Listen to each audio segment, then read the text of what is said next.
Hello, you maybe have heard, you have seen, I have changed the format of the Solo Tantra 1 to a fully closed one-day workshop. That means this is now a pure educational, sex education workshop that will provide you with all the information, with all the tools, with all the exercises that you can do of how to navigate sexual energy, how you can get the most out of your own body, and of course, when you do that, how you can share and create the most amazing experiences with your partner. What have I changed? I have changed out the body image ritual, which also was an invitation for some people, if they wish, if they feel right to dance into their nakedness. Now this ritual is put into the second part, and from the second part, the Solo Tantra 2, I have taken the fantasy role play, the secret desires and the fetishes of how we're working with this, which is a pure communication ritual, a pure communication exercise where we really can unload, where we can really make our darkness, our shadow into our light, and learn from that and look at it, what's happening. So no nakedness anymore. This is suitable for everybody because it is based around the facts, about information, about tools and exercises that you then can do and enjoy in your home practice and put to practice. So let me tell you a little bit about it. First of all, normally you come in, there's a wonderful warm welcoming. We'll loosen you up, we'll ground you, we'll balance you with your mind and the body so that you're open for all this information and from the experiences of the exercises and meditations that we'll do, that you will be open for that. When we're open, we can tackle the wall of shame. And the wall of shame really is all that we hold in secrecy, in silence, and of judgment. And no better subject than sexuality. So we open a focused, a transparent, authentic and shame-free communication to create a new environment, a new container where things can be explored. Then also I'll invite you in an exercise to take stock, to find your positioning. Where are you actually? What is the landscape? And which part of the landscape do I actually at the moment choose to be in? And what is the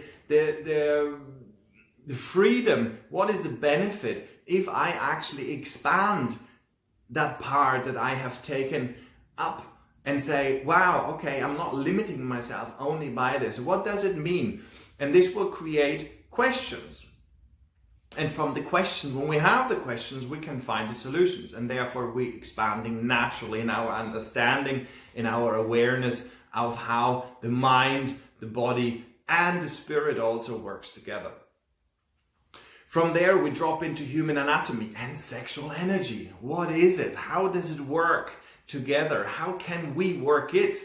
How can we control it? How we can activate it? How can we manage it? How we can focus and channel it?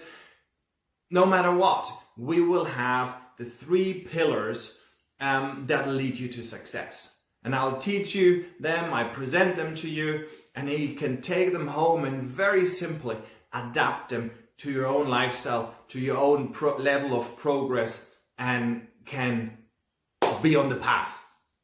Then, now we have the body, the anatomy, the way how everything works, and now we want to go into the exercises. Now we want to be open to create our own exercise, our daily exercise, whatever it is. When you want to exercise, how do you do this? What you need to look out for, to be mindful, to be beneficial to you, your mind, your body, and to your soul or spirit. For me, always the name Tantra. What is Tantra? Tantra for me is feeling, connecting back to our feeling and bringing the state of feeling with the state of thinking into perfect harmony. But Solo Tantra for me It used to be called orgasmic yoga from sexological body work where I have trained in, but I wanted to turn it into Solo Tantra because it's really feeling. And when I feel, I also draw down, and I also draw down spirit, not just from the body and mind connection. And Solo Tantra for me is a mindful love, self-love practice for transformational purposes of body, mind, and spirit. Through what? Through self-reflection and self-inquiry. So it's perfectly safe. This is only about you. And with this is only about you. We're coming actually to the next step. When it is only for yourself, we're thinking there shouldn't be any problem with consent.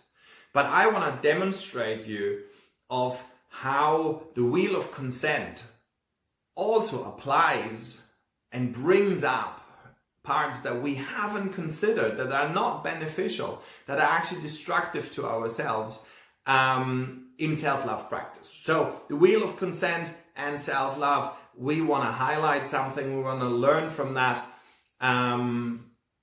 We'll have that in the program as well. For you, maybe you have heard the first time, check it out. The Wheel of Consent by Betty Martin, an amazing tool where you will have many years of processing to do to really fully integrate and embody this awareness tool. Of course, what we'll do is I'll show you a real good way, a really effective way of deeply come down into your body, go into relaxation, connect to your intuition, connect to the wisdom of your body, but also how to connect to the heart. I mean, this is the main thing, is we have to find somewhere the right balance of everything to get into the sweet spot, to get into the equilibrium, or how we call it when we take God into it as well, how we get into the sacred union spot. So therefore I show you an exercise that you easily can practice at home, wherever you are. You can exactly follow the guidelines and do that to help you to get into a deep state of embodiment where you're in your heart, you are balanced out between the mind and the body, and you can draw down from spirit whatever is best from you, from your higher self. So we have this, of course, when we have this, when we work with sexual energy, when we work with any subjects around where there could be traumatization in the past, where there could be stirring up from emotions, or the activation of our inner children, then we need to go into emotional release, trauma release, inner child healing techniques. And the one thing that for me is really important that I would like to give you is the awareness of how important anger is for everybody who engages in any kind of sexual activity. Anger, also as an energy, is known to be our protector. And we cannot take part in sexual play if we don't have strong and clear boundaries. And to have these boundaries, you have to have a little bit of anger in your system, in your voice, in your stance, to really make absolutely clear that this is where the boundary is not further, no matter what. And therefore I need to present you exercises how you can really activate, how you can heal, and how you can see the positive aspects of the range of anger that you can demonstrate to your own benefit. And last but not least, the wonderful theme of fantasies, fetishes, secret desires, everything that happens, the dreams that we have, everything that's around sexual energy and what it brings with us is a creative aspect from us. And so therefore we cannot judge it with the mind. We have to see it creative. And we want to see what stands behind the pictures, what stands behind the desires I have to do this or to do that. Because as we can stay in our heart and see those as, okay, what's lying behind this? How can I do this? And how can I bring this right in here without actually having to do it. Because so often the fantasy will be only amazing when it isn't explored in reality. And to do this, we can actually bring that reality right here into our experience without actually having to do it. But also when we work with a partner, also it's really interesting not to judge it and see, okay, what does he or she want actually out from it? What is her desire here? Is it to surrender? Is it to take action or feel power? Whatever it is. So let's look at it. Let's speak about it.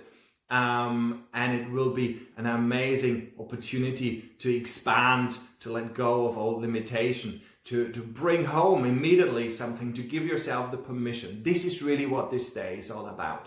To feel into yourself, to feel also your desires as much as your limitations. Let those limitations go, finally. Surrender to your own inner truth, no matter what that is, unconditionally to yourself.